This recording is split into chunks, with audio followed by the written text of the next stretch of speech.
Hi, my name is Anis, and today I'll be solving the following problem of specifically topic A in Kritik, and it relates to the CPP. And the first question that is given to us is if the CPP, which right now in 2022 is split between the employer and the worker, paying 5.7 of the worker's earnings, contributing to the CPP as a CPP tax, if that was changed and where the employers had to never pay or no longer pay their half of the workers' earnings, and the workers had to pay all of the percentage for taxes. So it's basically meaning if the tax burden was completely placed on the workers instead of the employers, what would really happen?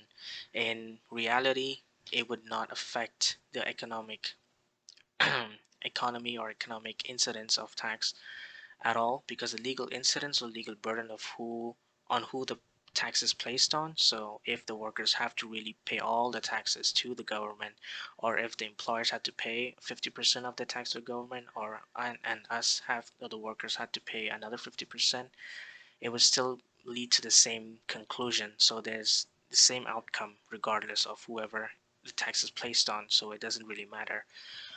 And so following that question is what things do influence the burden of CPP tax that is incurred by the workers or employers.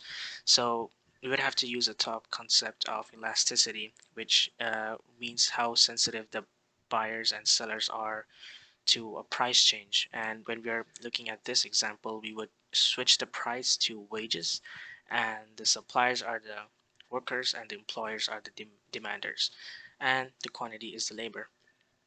So when we're talking about elasticity, there are two types of elasticity to keep in mind, which is inelastic and elastic.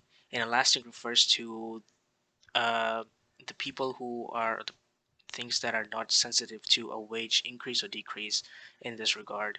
So the workers are, we would consider as inelastic in a very general model, because most workers would not really care if they had a wage decrease, for example, because they would still have to work and earn a living to pay the bills.